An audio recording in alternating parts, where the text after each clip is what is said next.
दोस्तों, एके success point के YouTube channel में आप सभी का बहुत बहुत स्वागत है।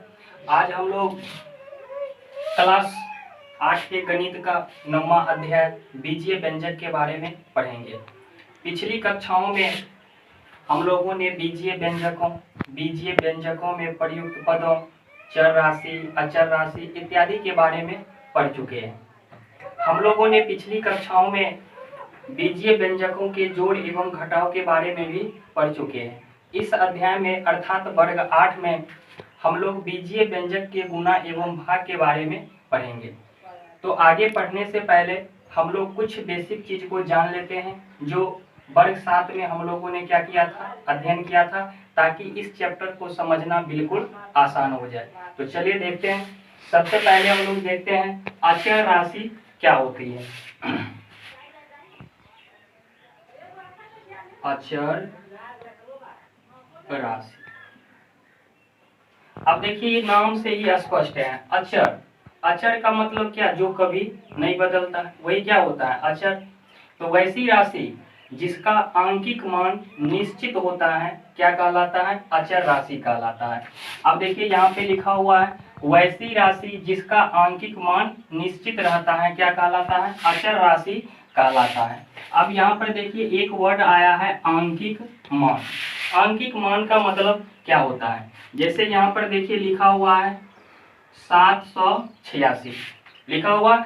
अगर इसमें हमको 8 का अगर मान पूछे आंकिक मान तो क्या होगा, 8 होगा, ठीक है। लेकिन अगर इसका स्थानीय मान पूछे तो कितना हो जाएगा, तो ये 80 हो जाएगा, ठीक है। तो आंकिक मान वो मान होता है जो कभी भी नहीं बदलता, उसका जो अपना मान होता है, जो शुद्ध मान होता है, जो रियल मान होता है, वही उसका आंकिक मान होता है। उसी तरह से देखिए 657, इसमें अगर हमको 6 का आंकिक मान पूछता है तो 6 होगा, 5 का आंकिक मान पूछता है तो 5 होगा, 7 का आंकिक मान पूछे तो 7 होगा। तो आप समझ गए आंकिक मान। तो वह राशि जिसका आंकिक मान निश्चित रहता है वही क्या कहलाता है, अचर राशि कहलाता है। जैसे में देखिए 5, ये एक क्या है, अचर संख्या है। 1/2 ये क्या है, अचर संख्या है। 0.5 ये भी क्या है, अचर संख्या है। तो कोई भी भिन्न संख्या हो, या वो परिमेय संख्या हो या पूर्णांक हो, कोई भी संख्या अगर होगा तो वो क्या होगा, अचर होगा, ठीक है। तो अचर राशि समझ में आ गया। अब हम लोग चलते हैं आगे, चर राशि जिसको अंग्रेजी में बोलते हैं वेरिएबल। तो वह राशि जिसका आंकिक मान निश्चित नहीं होता है क्या कहलाता है, चर राशि कहलाता है। इसका मान स्थिति विशेष के अनुसार बदलते रहता है और चर राशि को अक्षर संख्या के द्वारा क्या किया जाता है, सूचित किया जाता है। अब देखो चर क्या होता है, चर राशि। अब इसका हम लोग एग्जाम्पल देखते हैं। तो चर राशि जो होता है कोई क्या होता है, अक्षर संख्या के द्वारा उसको सूचित किया जाता है, और चर राशि का मान जो होता है वो हमेशा स्थिति विशेष के अनुसार बदलते रहता है। जैसे हम देखिए ए बी सी या एक्स वाई जेड, जो भी अल्फाबेट है ये सभी क्या कहलाएगा, चर राशि कहलाएगा। देखिए यहाँ पे एक चीज लिखा हुआ है कि इसका मान स्थिति विशेष के अनुसार क्या करते रहता है, बदलते रहता है। इसके लिए देखते हैं यहाँ पे 2x + 10 = 0, ठीक है। अब एक और हम लेते हैं 3x + 15 = 0। अब दोनों जगह हम लोग क्या करते हैं, x का मान क्या करते हैं, निकालते हैं। x का मान यानी चर का मान, 2x में x क्या है, चर है, 2 क्या है, अचर है। तो अब 2x को इधर रहने देंगे और 10 को उठा के इधर ले जाएंगे तो कितना हो जाएगा, -10। तो फिर x बराबर क्या होगा, -10/2। अब इसको हम काटेंगे तो x का वैल्यू कितना आ जाएगा, 5 आ जाएगा। अब यहाँ पर इसको हल करते हैं तो 3x बराबर कितना हो जाएगा, -15। तो x बराबर क्या हो जाएगा, -15/3। इसका अगर आप हल करते हो तो क्या आता है, -5। अब देखिए यहाँ भी x है और यहाँ भी x है, दोनों जगह चर क्या है, सेम है।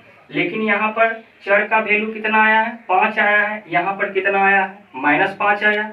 तो क्या हो रहा है, यहाँ पर स्थिति क्या थी और यहाँ पर स्थिति क्या थी, इस हिसाब से इसका मान क्या हो रहा है, चेंज हो रहा है। इसलिए लिखा हुआ है कि इसका मान स्थिति विशेष के अनुसार क्या करते रहता है, बदलते रहता है, अर्थात इसका मान निश्चित नहीं रहता है। तो अक्षर समझ में आ गया।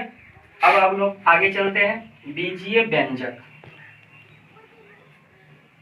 अब देखिए बीजीय व्यंजक क्या होता है, तो वह व्यंजक जिसमें चर एवं अचर राशि बीज गणित की आधारभूत संक्रिया, बीज गणित की आधारभूत संक्रिया, तो बीज गणित की आधारभूत संक्रिया क्या होती है, जोड़ घटाव गुणा एवं क्या चीज भाग द्वारा एक दूसरे से क्या होती है, संयोजित होती है, बीजीय व्यंजक कहलाता है। अब देखिए बीजीय व्यंजक जो होता है वो चर एवं अचर राशि का क्या होता है, संयोजन होता है।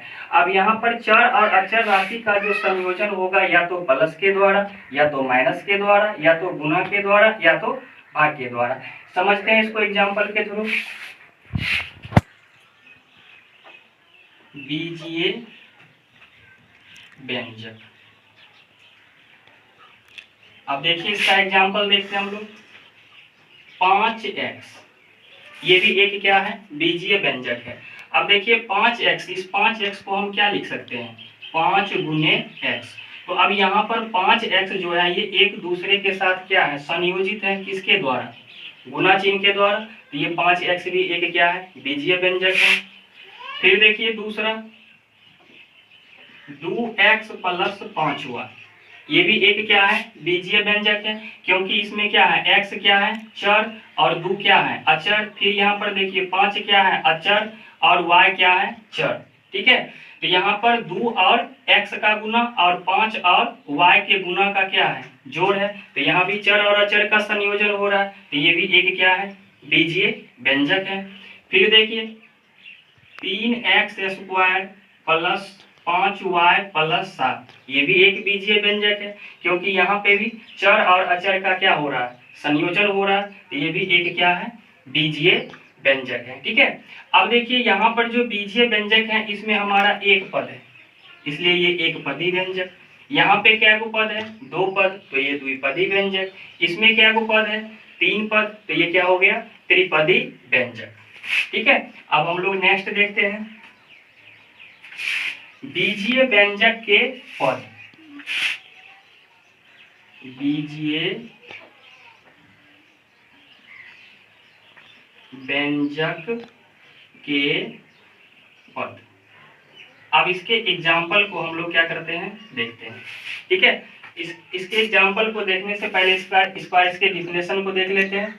बीजीय व्यंजक के पद, किसी बीजीय व्यंजक के वैसे खंड, खंड का मतलब क्या चीज, टुकड़ा, जो एक दूसरे से प्लस या माइनस चिन्ह के द्वारा एक दूसरे से क्या रहता है, जुड़ा रहता है, वो बीजीय व्यंजक का क्या कहलाता है, पद कहलाता है। जैसे में देखिए हम एक बीजीय व्यंजक लेते हैं, 5x प्लस 2y, ये एक बीजीय व्यंजक है। अब इसमें देखिए 5x और 2y, ये दोनों कौन सी के द्वारा, प्लस के द्वारा जुड़ा हुआ है ना। तो यहाँ पर क्या को खंड हो रहा है, 2 खंड, एक 5x और एक 2y। तो ये 5x और 2y जो हो गया, ये इस बीजीय व्यंजक के क्या हो गया, पद। तो 5x प्लस 2y के पद बराबर क्या सब हो जाएगा, एक 5x हो जाएगा और एक क्या हो जाएगा, 2y हो जाएगा। उसी तरह से एक एग्जाम्पल और देखते हैं, 3x square minus 5x plus 2, ये भी एक बीजीय व्यंजक है। अब यहाँ पर देखिए 3x स्क्वायर और 5x दोनों माइनस चिन्ह के द्वारा जुड़ा हुआ है। फिर 5x और 2 माइनस 5x और 2, ये कौन सी के द्वारा, प्लस चिन्ह के द्वारा जुड़ा हुआ है। तो देखिए तो इस बीजीय व्यंजक का क्या गो खंड मिल रहा है, 3 गो, एक 3x स्क्वायर, एक माइनस 5x और एक प्लस क्या चीज 2। तो इस बीजीय व्यंजक के जो क्या होंगे, पद, 3 पद हो जाएंगे। क्या सब हो जाएगा, एक हो जाएगा 3x स्क्वायर, दूसरा क्या होगा माइनस 5x और तीसरा क्या होगा 2 हो जाएगा, ठीक है। तो ये था बीज गणितीय व्यंजक के क्या चीज, पद। अब हम लोग पढ़ेंगे पदों के क्या चीज, गुणांक, जिसे अंग्रेजी में बोलते हैं कोफिशिएंट ऑफ टर्म्स। अब पदों के गुणांक क्या होता है, तो अब किसी बीजीय व्यंजक के जो पद होते हैं उनके 2 तरह के गुणांक होते हैं। एक होता है अंक गुणक और एक होता है अक्षर गुणांक।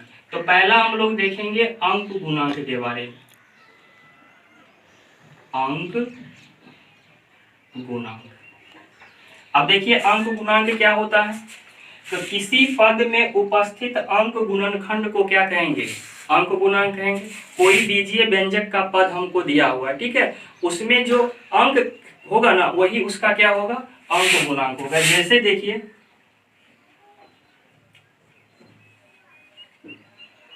5x, ये एक क्या है, बीजीय व्यंजक है।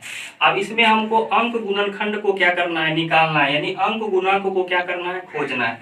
तो देखिए 5x को हम लिख सकते हैं 5 गुने x, हो गया ना। अगर हम 5x का गुणनखंड करेंगे तो क्या होगा, 5 गुने x। तो आप देखिए यहाँ पर 5 जो है ये मेरा क्या है, अंक गुणनखंड है, और ये जो x है ये क्या है, चर गुणनखंड है।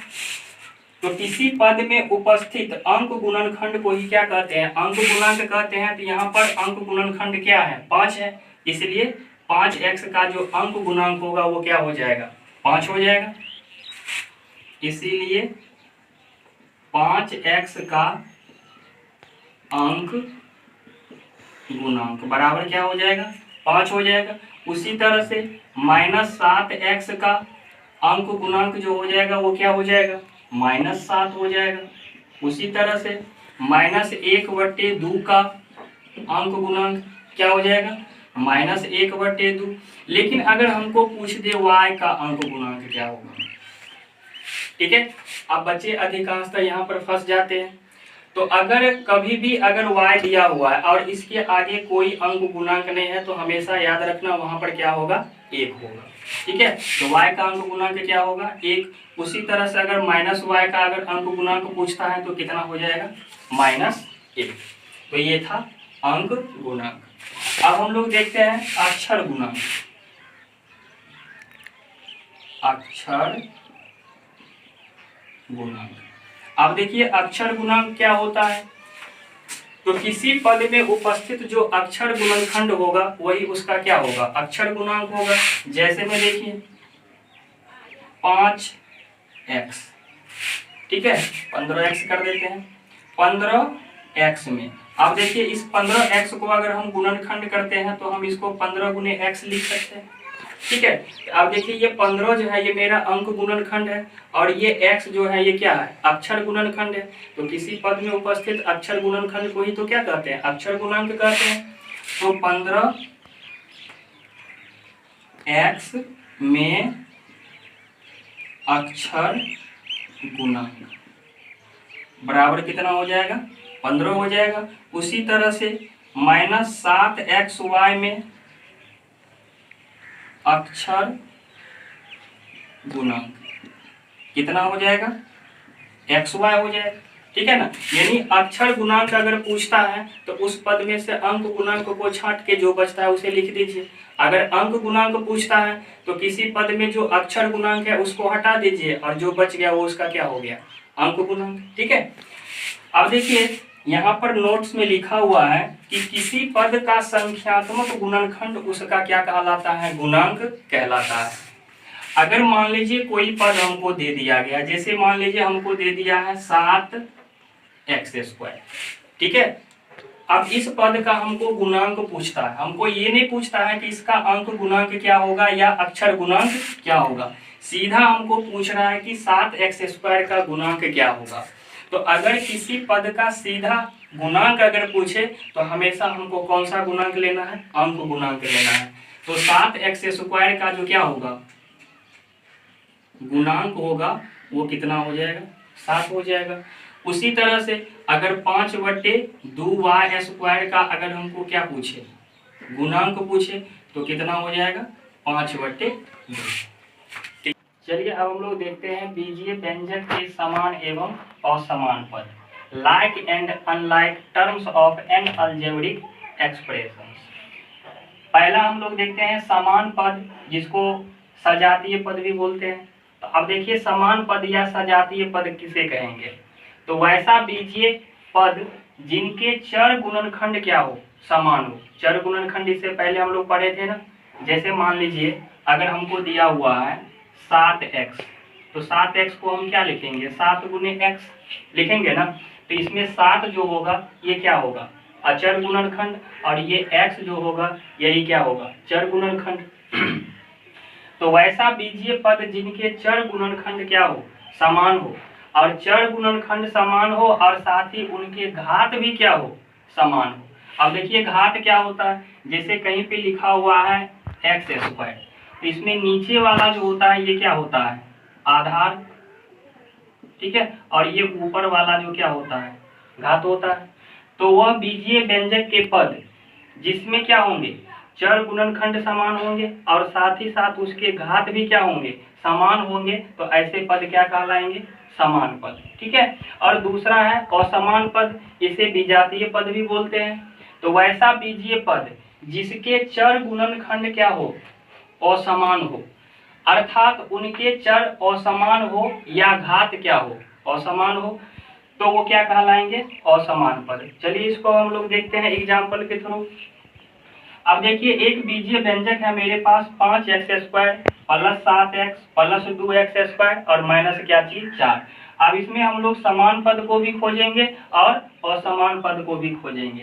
तो अब देखिए समान पद का मतलब जिसमें क्या होगा, चर गुणनखंड समान होगा और उसका घात समान होगा। ठीक है। इसमें देखिए चर क्या है, x, चर x दिया हुआ है। अब हमको ऐसे चर को खोजना है जिसका घात भी क्या होगा, समान होगा। तो देखिए इसमें पहला जो मेरा पद है वो 5x², दूसरा प्लस 7x, तीसरा प्लस 2x² और चौथा क्या है, -4। तो अब देखिए यहाँ पर पहला जो पद है 5x² और यहाँ पर है प्लस 2x², ये दोनों वाला पद। देखिए इस दोनों पद में क्या है, चर x है और साथ ही दोनों के घात भी क्या है, 2 है, अर्थात समान है। तो 5x² और प्लस 2x², ये दोनों क्या हो जाएगा, सजातीय पद हो जाएगा। 5x² और क्या चीज, 2x², ये क्या हो गया, सजातीय पद। अब देखिए प्लस 7x और -4। अब देखिए इसमें चर गुणनखंड क्या है, x है, और इसमें चर गुणनखंड है ही नहीं। अगर होगा भी तो जैसे मान लीजिए -4 है ना, तो हम -4 को क्या लिख सकते हैं, -4 इंटू एक्स के घात क्या चीज, 0 लिख सकते हैं। तो अगर मान लेते हैं कि कुछ देर के लिए कि यहाँ पर चर है, चर तो है लेकिन इसका घात समान नहीं है, तो इसलिए 7x और -4 ये क्या हो जाएगा, असमान पद, 7x -4। ठीक है। अब देखिए दूसरा एग्जांपल, एक बीजीय व्यंजक है 2m³ plus 5m² plus m³ plus क्या चीज 3। अब फिर देखिए 2m³ और m³, ये दो पद, इसमें दोनों में चर क्या है, m है, यहाँ भी चर m है और यहाँ भी चर क्या है, m है। यहाँ पर घात 3 है और यहाँ पर भी घात 3 है। तो अब इस दोनों पद में हम क्या देख रहे हैं, दोनों के चर गुणनखंड भी समान है और इसके घात भी क्या है, समान है। इसका मतलब ये दोनों क्या होगा, सजातीय पद होगा। तो 2m³ और m³ ये क्या हो जाएगा, सजातीय पद अर्थात समान पद।